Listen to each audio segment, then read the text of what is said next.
Hello, Planeswalker. Welcome to One Pack Magic, where we open one pack of Magic cards. Because we love your pets like you love your pets. So anyway, Sweeps Week has concluded.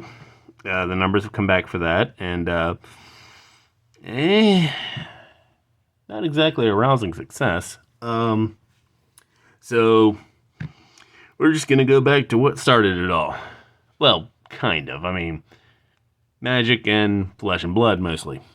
I mean, I know what butters my bread, so here we go. Let's get back into it. With a Commander Legends of Dungeons & Dragons Battle for Baldur's Gate. It's going to be a bit drafty.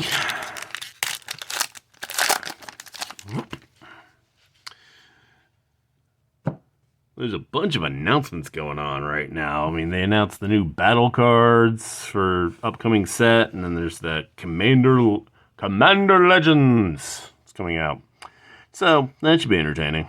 And the Duel Ring set looks interesting. I'm surprised they're actually doing booster packs of it. It's not just like the Warhammer thing they did last year. Maybe they'll learn their lesson. Anyway, Cliff Gate. It is a gate. Cliff Gate enters the battlefield tapped. As Cliff Gate enters the battlefield, choose a color other than red. Tap, add red or 1 mana of the chosen color. Trailblazer Torch. 4-drop artifact, equipment. When Trailblazer Torch enters the battlefield, you take the initiative and run with it. Whenever a equipped creature becomes blocked, it deals 2 damage to each creature blocking it. Equip for 1. Moss Diamond. You think you have enough? No, I need moss. Moss. Yeah, that's gonna go over well. Anyway, 2-drop artifact, Moss Diamond enters the battlefield tapped. Tap to add 1 green mana. Those, way back in the day, back in the 90s, these were very popular items to have. Well, they were called Mox, I think. Mox Diamond, Mox Emerald, blah, blah, blah. I think this is like them trying to rebalance it. So, but all the same. Poison the Blade. 1 green, instant. Target creature gains Death Touch until end of turn. Draw a card. Dragonborn Looter. 1 blue, Dragon Rogue. With 1/2, pay 1, tap, draw a card, then discard a card. Basically a cycler. You got your Insufferable Balladeer. 1 in red, Dwarf Bard. 2/1 with the ever-popular Vicious Mockery. When Insufferable Balladeer enters the battlefield, target creature an opponent controls can't block this turn. Goad it. Until your next turn, that creature attacks each combat if able and attacks a player other than you if able. Yeah, a lot of these were made for Commander, but it's like, bring Emperor back. Encourage Two-Headed Giant, or make a new multiplayer thing. Maybe like, I think, was it actually Magic, or did I read it in Inquest Gamer?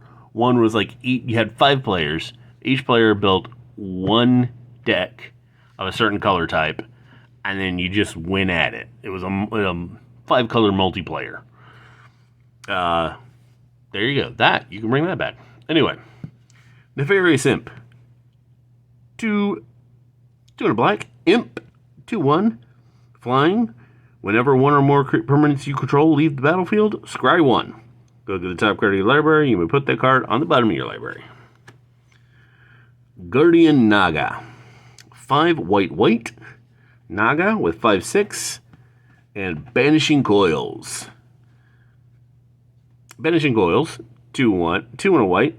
Instant adventure. Exile target artifact enchantment.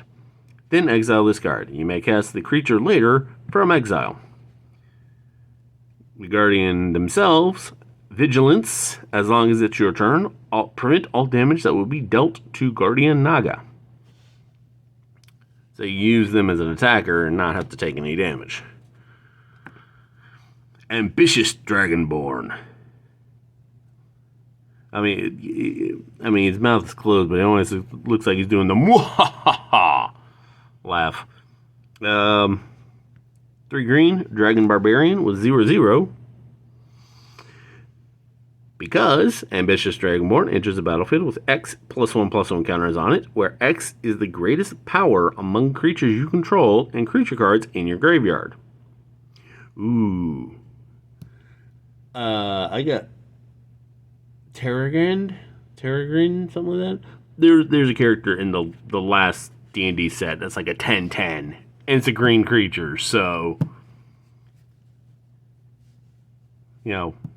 team that up with them, you got a 10/10 Barbarian. It doesn't really do much after that. Tamora's Invoker. 1 blue, Orc Rogue. 1/3, Sleight of Hand. Pay 8, draw 2 cards. Really? It's like a cheap rogue, but a sleight of hand of 8. It's a good thing he's got a pimpin' hat. That's all I gotta say. Because that is just... ugh. That's black right there. Javelin of Lightning. Javelin of Lightning, very, very frightening me. 1 in a red. Artifact and Equipment. Flesh. Now, at this time, I already made the Queen reference. When Javelin of Lightning enters the battlefield, attach it to target creature you control. As long as it's your turn, equipped creature gets +2/+0 and has first strike. Equipped for 4. Merkul's Edict. 1 in a black sorcery, roll a d20. No, we don't have one available. It's all over there. 1 through 9, choose an opponent. That player sacrifices a creature. 10 through 19, each opponent sacrifices a creature. 20, each opponent sacrifices a creature with the greatest power among creatures that player controls. Not bad for 2. You're confronted by robbers. They're like, oh, no. 3 white, instant, choose 1. Stall for time, tap up to 3 target creatures, call for aid, create 3 1/1 white soldier creature tokens. That's actually pretty good. Amber Gristle O'Mal. 3 red, legendary dwarf cleric. 3/3 with haste, and whenever Amber Gristle O'Mal attacks, you may discard your hand. If you do, draw a card for each player being attacked. Yeah, yeah, see, that you definitely need, like, multiplayer for, because otherwise it's... Choose a background. You can have a background as a second commander. Saddle of the Cavalier. 2 green, artifact equipment. Equipped creature gets +3/+3 and can't be blocked by creatures with power 3 or less. And equipped for 3. Simple enough. Candlekeep Inspiration. 4 in a blue, sorcery. Until end of turn, creatures you control have base power and toughness XX, where X is the number of cards you own in exile and in your graveyard that are instant cards or sorcery cards and or have an adventure. Seems pretty good. Well, we got the showcase art for Eileen Harbree's Busybody, which actually I already have this one, but I like the showcase art for these. 3 in a white, legendary creature, human peasant, 2/4. Tap, look at the top X cards of your library, where X is the number of tokens you created this turn. Put one of those cards into your hand and the rest on the bottom of your library in a random order. Choose a background. Ooh, she would be good with this. Those would be good right there. Call for aid, 3, get 3 1/1s, and then look at the top 3 cards. That's actually pretty good. Candlekeep Sage. 2 in a blue, legendary enchantment background. Commander creatures you own have, when this creature enters or leaves the battlefield, draw a card. Not a bad one. Fraying Line. It is a 4-drop artifact, and looks like the only thing's going to drop. Or not the only thing that's going to drop. Oof. Anyway, when Fraying Line enters the battlefield, put a rope counter on target creature you control. At the beginning of each player's upkeep, that player may pay 2. If they do, they put a rope counter on a creature they control. Otherwise, exile Fraying Line and each creature without a rope counter on it. Then remove all rope counters from all creatures. Ooh, that's pretty good. Pretty nasty, pretty good. And we get a foil of Minimus Containment. 2 and a white, Enchantment Aura, Enchant non-land permanent. Enchanted permanent is a treasure artifact with tap, sacrifice this artifact, add 1 mana of any color, and it loses all other abilities. Oh, and we got our dragon. Token dragon, flying, 4/4. It's red. It's fun. Everyone loves dragon. I don't want to hear any arguments. Everyone loves dragons. Because they're awesome. Anyway. So, let's do a little rundown what I would play. Yeah, I would. I mean, yeah, it works better if, attaches to another creature, but if, someone, I think, Innistrad has curses. If someone slaps a curse on you, you can slap down on there because it's a permanent. It's not a land, it's a permanent. So, yeah, it might work. Fraying Line, that would be fun. That would definitely be a multiplayer fun. Like I said, either Emperor or, it's an artifact, so you can throw it in 5-color brawl. Like I said, I really don't play Commander, but if I did, that would be pretty cool. Draw a card when it comes in, draw a card when it leaves. So that's alright. Like I said,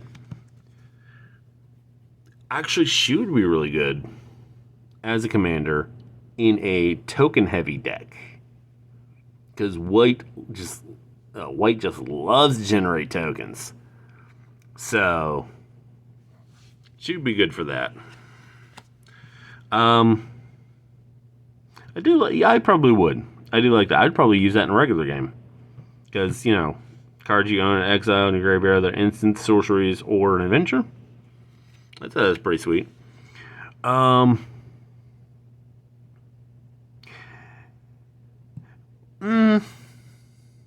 I mean, it's green. And green is known for being beefy beasties. So, can't be blocked by creatures power 3 or less. Sideboard that, honestly, just in case you deal with someone who's a weenie, weenie popper, plays a weenie deck, then that would be really nasty. But otherwise, meh.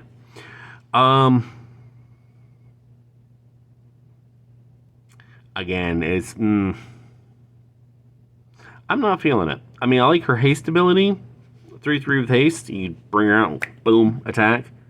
But that discard your hand, draw a card for each player being attacked. I mean, if you're only attacking one player, you don't get to draw one card. Now, if you had nothing in your hand, I think if you have nothing in your hand, you can't discard. Or if you don't like your cards, and then you can discard, and then, but I don't know. I'm not feeling it. I do like this one. I would definitely play that. Like I said, it would work good with her. So she would be good for that. Like I said, token deck, boom.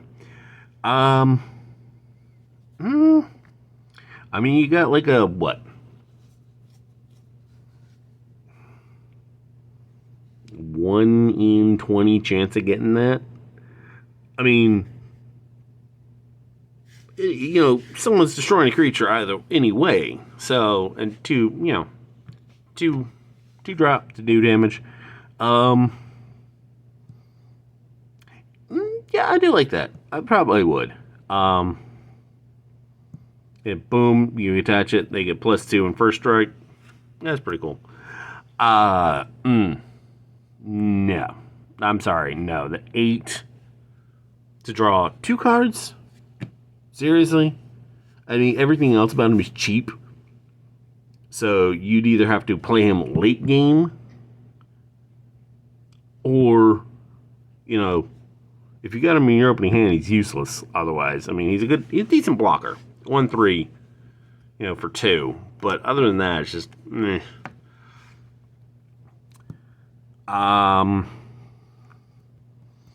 Yeah. Greatest power when creatures you control and creature cards in your graveyard. I wonder if that means, it's greatest power among all of them. But yeah, if you had someone like really strong, which with green, that's how it goes. Yeah, I'd probably use them. Again, exile target artifact or enchantment, and then you play that early on, and then bring them back late game. Vigilance, so that way you'd have them in exile, which means someone couldn't nuke it out of your hand. Yeah, I mean, actually, this would combo well with Frayed Line. Well, you can only scry one, so maybe. Again, multiplayer, yes. Single player, no. Or one-on-one. I shouldn't call it single player. Although there are rules for solitaire Magic, so I would.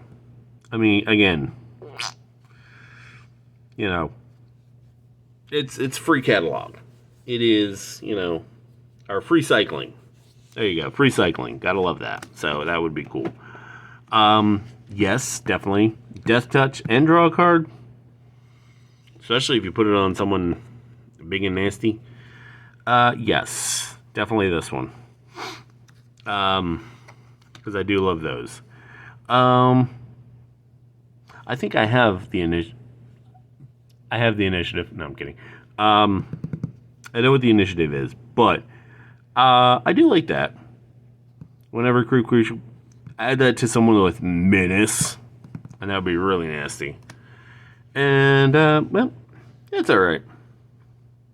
Again, it's a commander thing where if you have oh, that's birds. I was like, what the hell's going on with my card? It's just birds. It's just birds. Little specks of birds. So that is Dungeons and Dragons Battle for Baldur's Gate. So yeah. We'll alternate between, Magic and Flesh and Blood, and I don't know, I'm still gonna do Spotlight Saturdays. Saturday Night Spotlight, that's still gonna be a thing. Everything else, we'll see how it goes. In any case, I will see you tomorrow. Have a magical day.